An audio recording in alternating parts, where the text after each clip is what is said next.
안녕하세요. 사랑하는 나그네 교우 여러분. 오늘도 이렇게 함께 맥체인 성경 읽기표를 읽어가면서 여러분과 함께 만나게 됩니다. 오늘 살필 본문의 말씀은 이사야 16장입니다. 이사야 16장은 하나님께서 모압에게 살 길을 제시해 준 장면이 나옵니다. 그러니까 어제 살폈던 15장은 모압이 심판을 받을 거라는 말씀 내용이죠. 16장은 그런 모압에게 살 길을 두 가지 방안을 제시해 줍니다. 그렇게 되면 모압은 심판을 면하고 하나님의 보호 아래 있을 수 있게 되어져요. 자, 그것이 무엇인지 1절부터 2절에 첫 번째 방도가 나옵니다. 첫째 방도는 1절을 볼까요? 너희는 이 땅 통치자에게 어린 양을 들이대 셀라에서부터 광야를 지나 딸 시온산으로 보낼지니라. 하나님께서 제시하시는 살 길은 이 땅 통치자에게, 그 누굴까요? 하나님 자신을 가리키는 거죠. 이 땅을 다스리는 참된 통치자인 나에게, 너희가 섬기는 우상 그모스 말고 나에게 어린 양을 드리며 셀라부터 광야를 지나 딸 시온산으로 보낼지니라. 그래서 그 하나님께 예배하는 곳인 시온산 예루살렘을 찾아와 너희가 예배하면 나 여호와 하나님이 모압 너희들도 보호하여 멸망에서부터 지켜주실 것이라, 이렇게 말씀하십니다. 하나님께서 제시하신 자비롭고 은혜로운 살 길이죠. 과연 저들이 이 말씀을 따라 하나님께 돌아와 예배했으면 살았을 것입니다. 그런데 그들이 그렇지 않았어요. 그러니까 그들의 모습이 어떻게 되냐면 2절에 보니까 모압의 딸들은, 즉 모압 백성들은 아르논 나루에서 떠다닌 새 같고 보금자리에서 흩어진 새 새끼 같을 것이라 그랬습니다. 아르논 나루는 아르논 시내가에 있는 나루예요. 그러니까 시내를 건너가기에 있는 배가 필요하면 그런 나루라고 볼 수 있죠. 근데 이 아르논 나루는 모압과 에돔이란 나라의 경계선을 형성하는 그런 것이고, 그것이 물질과 큰 한강 같은 강은 아니고 이렇게 시내가를 형성하고 있습니다. 그러니까 이제 모압과 에돔 사이의 시내인 그 아르논 시내가의 나루에서 떠다니는 새 같다, 이런 말은 이제 그 모압 백성들이 전쟁에 참화로 인해서 몸 둘 곳이 없어 피난을 가야 하는데, 그 피난 가는 모습이 자기 고향을 떠나게 되어지니까 보금자리를 떠난 새와 같다라고 그 다음 말이 이루어지는 것입니다. 보금자리에서 흩어진 새 새끼 같을 것이라. 그러니 보금자리를 떠난 새 새끼가 어떻게 자기 목숨과 생명을 유지할 수 있겠습니까? 결국 그들은 어미가 그들을 보호해 주는데 그렇지 못하니 당연히 큰 어려움을 겪게 될 것을 마땅하겠죠. 그런 일이 있을 것이라고 얘기하며 모압에서 처량한 피난 행렬을 연상케 합니다. 그러므로 하나님께서 살 길 내어준 것이죠. 그 일을 피하기 위해서 시온산에 어린 양을 보내 예배하라 그러셨어요. 하나님께서 보호하시겠다. 두 번째 방도는 3절부터 5절에 나옵니다. 그것은 남유다에 쫓겨난 피난민들을 보호하라는 것이에요. 3절에 너는 방도를 베풀며 공의를 판결하며 낮에 밤같이 그늘을 지으며 쫓겨난 자들을 숨기며 도망한 자들을 발각되게 하지 말며 그랬어요. 모압 백성들아, 너희가 공의를 행하라. 너희 가운데 피난하여 도망한 유대 백성들을 너희 형제와 너희 가족처럼 살피며 그들을 숨겨주라 그랬습니다. 대낮에 그늘을 만들어라. 천막을 져가지고 그늘을 만들어주라고 말합니다. 이 그늘 속에 숨겨주고 발각되지 않게 하며 또 낮에 뜨거운 해로부터 보호하라는 뜻이죠. 이렇게 해주라는 말씀을 합니다. 하나님께서 이 일을 왜 말씀하냐면 지금은 유다는 어렵고 너희는 평안하다. 너희가 평안하여 교만해져서 유다를 없이 여기고 너희 가운데 살 길을 구하자 피난한 나의 백성이 있는데 그들을 돌보지 않는다면 훗날에 너희가 내가 반드시 심판할 것이로되 그때 너희가 살 길이 없을 것이라. 이게 지금도 우리에게도 마찬가지죠. 나그네와 또 과부와 고아를 돌보라. 그리고 원수를 도리어 너희가 위하여 기도하라. 그러면 너희가 어려울 때에 하나님께서 너희를 돌보실 것이라. 그 말씀하신 내용과 같은 맥락일 수 있습니다. 모압에게 하나님께로 돌아와 예배하라. 회개하고 돌아오는 것이죠. 두 번째는 나의 백성을 돌봐라. 이 두 가지가 모압 백성의 살 길이었어요. 언제 이거 주신 거예요? 유다는 어렵고 모압은 평안할 때입니다. 평안한 모압이 겸손하여 이 말씀을 들으면서 할 것인데, 평온이 자신의 것이라 생각하고 하나의 말씀을 없이 여기면 모압은 속히 심판을 받을 것이라고 어제 본 15장 말씀대로가 이루어지는 것이죠. 오늘 2절의 말씀대로 그들은 모압에서 살 곳을 찾지 못한 채 에돔으로 넘어가서 마치 보금자리 떠난 새 새끼와 같은 운명이 되는 것입니다.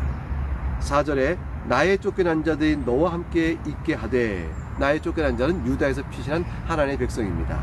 모압아 너와 함께 있게 하되, 너 모압은 멸절하는 자 앞에서 그들에게 피할 것이 되라. 그럼 훗날 내가 너희를 멸절한 자 앞에서 피할 것이 되도록 내가 너를 구할 것이라. 이런 말씀이 되겠죠. 대저 토색하는 자가 망하였고 멸절한 자가 그쳤고 앞자는 자가 이 땅에서 멸절하였으며, 이거 다 미래적 예언을 뒤에 5절과 연결해 볼 수 있습니다.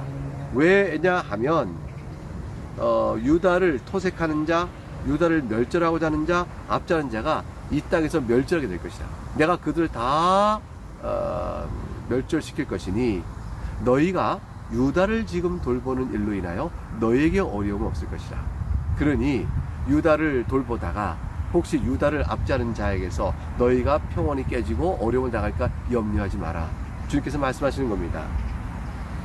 둘째는 5절에 나옵니다. 다윗의 장막에 인자함으로 왕이가 걷게 설 것이며, 이게 뭐가 둘째냐면, 지금 첫 번째 뭐였어요? 왜 유다가 쫓겨난 자를 모압이 돌봐줘야 될 것이냐? 첫 번째는 너희가 그들을 돌봐준다고 너희가 어려움을 당하지 않을 것이다. 유다를 압제하던 자, 토색하던 자, 멸절한 자가 다 그치게 될 것이다. 내가 그들을 심판할 것이다. 그러니 모압아 두려워하지 말고 유다를 돌봐주라 했죠. 두 번째는 이유입니다. 너 모압아 네가 유다를 돌봐주라. 왜냐하면 5절 다윗의 장막에 인자함으로 왕위가 굳게 설 것이요 그 위에 앉을 자는 충실함으로 판결하며 정의를 구하며 공의를 신속히 행하리라 그랬습니다. 그러니까 무슨 말씀이세요? 유다가 회복될 거라는 거예요. 유다의 왕권이 회복될 거라는 것입니다. 그러니 그렇게 유다가 왕권이 회복되어지면 모압 너는 유다의 회복되는 왕권의 보호 아래 네가 있게 될 것이다. 일시적으로 유다가 지금 어렵다 할지라도, 지금 유다가 하나님의 징계 아래 있다 할지라도 네가 내 백성 유다를 돌보면, 그러면 유다가 회복되어질 때 너희가 유다로 말미암아 도리어 보호를 받게 될 것이다. 그 두 가지 이유를 얘기했죠. 유다를 징계하기 위해 사용하신 세력이 무너질 것이니 유다를 보호하며 두려워하지 마라. 유다가 회복될 것이니 그때 너희가 유다로부터 보호를 받을 것이다. 이것이 되어졌습니다. 자, 그런데 언제 이 유다가 회복될까요? 결국 유다는 바벨론에 멸망하고 멀리 바벨론 왕국의 포로로 갔다가 다시 돌아오지만, 돌아와서 유다가 다윗 왕국이 회복되어져서 다시 모압을 또 품고 이럴 만한 위용을 못 갖춥니다. 그리고 나서 나중에는 로마 식민지까지 이어지는 거잖아요. 그러니까 유다가 언제 이렇게 왕권이 회복될까요? 이 말씀이 예수 그리스도의 왕권의 회복의 때를 멀리 바라보고 있는 것입니다. 오실 메시아를 통하여 예수를 통해 이루어질 그 유다의 통해 이루어진 다윗의 나라, 다윗의 왕권, 하나님은 원래 그것까지 말씀하시는 것이죠. 그러니까 다윗의 장막이 회복된다 이렇게 말씀하세요. 장막이라는 것은 그렇게 크고 넉넉하고 웅장한 것이 아니지 않습니까? 초락이 짝이 없는 것이죠. 그러니까 다윗의 왕국이 이루어지는 그 시작과 기반이 초라한 장막으로 이루어진다. 어떤 뜻이겠어요? 오실 예수 그리스도의 초라한 모습을 암시한다까지 볼 수가 있겠습니다. 자, 이렇게 되어지면 모압은 어떤 반응을 보여야 되겠어요? 모압이 어떻게 해야 살 길을 얻겠습니까? 모압은 하나의 말씀이 제시한 살 길을 거부해버리고 맙니다. 6절 우리가 모압의 교만을 들었나니 심히 교만하도다. 그가 거만하며 교만하며 분노함도 들었거니와 그의 자랑이 헛되도다. 되어있어요. 모압이 교만해졌어요. 하나의 말씀을 없이 여깁니다. 그 도움을 듣지 않아요. 왜 그러냐면 그들이 지금 풍요로웠기 때문에요. 모압은 원래 농업국가예요. 농업과 목축업을 하는데 포도 산출이 참 풍성했습니다. 포도 산출은 풍성하고 목축업도 괜찮고, 그래서 열국이 모압을 치러 올 것이란 두려움은 저들이 갖지 않은 채 여유로운 마음에 저들이 임의로 그렇게 대한 것입니다. 그러니까 하나님께 주신 교훈의 명령을 다 무시하고 방자히 되어졌죠. 그래서 결국 7절부터 11절에 가게 되면 결국 모압이 이 일로 인하여 당할 참상을, 그 멸망을 이렇게 다시 경고하고 있습니다.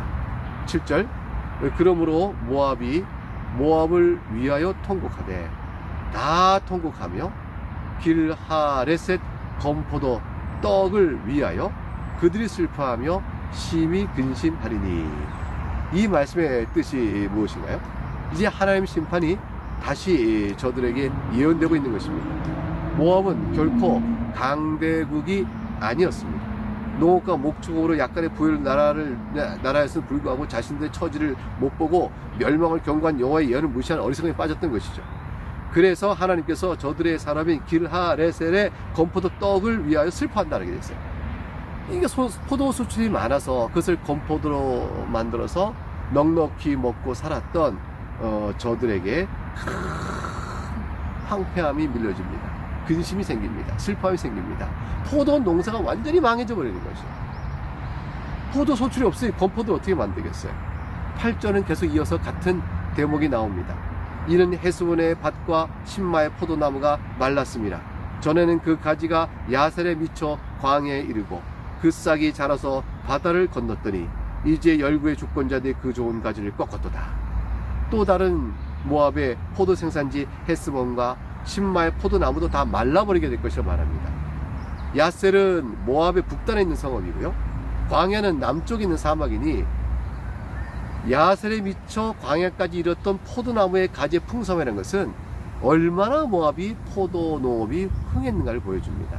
그런데 열국의 주권자들이 그 좋은 가지 다 꺾어버린다고 되어 있어요. 전쟁의 침략이 와서 모압 네가 다 망하게 될 것이며 다 약탈당하게 될 것이다. 포도밭도 황폐하게 될 것이며 있는 포도 산출도 약탈되는 일이 있을 것이라고 말씀합니다. 9절, 그러므로 내가 야셀의 울음처럼 신마의 포도나무를 위하여 울리라.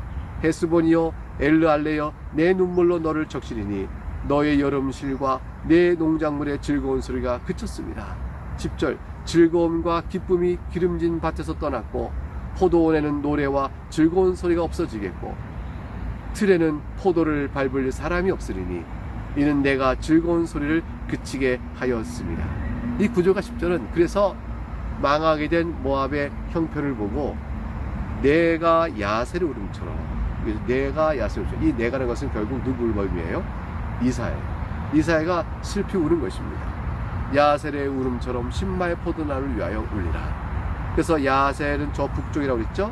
신마의 포도나무가 쭉 이어지는 그 포도나무의 풍성한 곳, 헤스본 포도농사가 잘 되는 곳, 엘르알레 다 포도농사가 많은 곳인데 여름의 실과 농작물을 위하여 울게 되고 맙니다. 즐거운 기쁨은 기름진 말 다 떠나버리고 노래와 즐거운 소리는 사라져버리게 되어집니다. 그래서 모압이 황폐된 것을 보고 이사야가 눈물을 흘리겠다 그래요. 11절에 그 마음이 이어집니다. 이러므로 내 마음이 모압을 위하여 수금같이 소리를 바라며 내 창자가 길하레셀을 위하여 그러하도다. 여기서 내 마음이라는 것은 이사야의 마음을 가리키죠. 그러니까 이사야가 모압의 농작물이 황폐하게 되고 침략하게 되는 비참한 십상을 보고 우는 겁니다. 모압이 원수니까 죽는 것이 망한 게 되는 것이 잘 됐다 하고 고소히 여기는 것이 아니라 결국은 형제 국가요, 이웃 국가요, 그 모압이 이렇게 멸망하는 걸 보면서 이 인류애적인 고통을 이사야가 느껴요. 그리고 멀리 보면 형제의 애적인 고통을 느낍니다. 그리고 또 하나는 아름다운 포도나무가 멸망하는 것 자체가 끔찍하잖아요. 근데 더 나아가서 어제도 말씀드렸지만 모압이 지은 죄가 유다의 죄보다 결코 크다 할 것이 없어요. 그러니 이런 일이 되어질 때에 유다가 당할 심판에 대한 근심과 눈물도 같이 오게 되어지는 것이죠. 그래서 이사야가 말합니다. 결국은 내 마음이 창자가 끊어지듯 아프다라고 울어지게 되어집니다. 우리도 악인의 멸망을 보고 기뻐만 할 것은 아닙니다. 그 악이 우리에게 미칠 또한 심판했다는 사실을 보면서 혹시나도 회개치 아니하고 죄 가운데 있다면 죄인이 받는 형벌이 회개치 않는 우리에게도 내려진 형벌일 것이라 생각하고 애끓는 마음으로 슬피 우는 일이 있어야 되겠죠. 대개 이제 교회가 주 앞에서 범죄하고 연약할 때 세상이 악한 걸 보고 손가락질하며 교회가 세상을 흉보다가 그러나 세상이 내릴 세상에 임할 심판을 바라봤는데 그 심판을 받는 세상의 이유가 다 교회 안에 있다고 생각했어요. 그러면 우리의 마음이 어떻겠습니까? 두려움으로 울지 않겠습니까? 이제 마지막으로 12절을 보겠습니다. 이러한 멸망을 피하려면 모압은 어떻게 해야 될까요? 아까 하나님이 제시한 두 가지 방도를 따라가면 됩니다. 근데 모압은 자기들이 섬겼던 그모스 신 앞에서 우상을 섬기며 기도하기로 결정합니다. 하나님께서 12절에 이렇게 말씀합니다. 모압이 그 산당에서 피곤하도록 봉사하며 자기 성소에 나가서 기도할 적 소용없으리라. 어리석죠.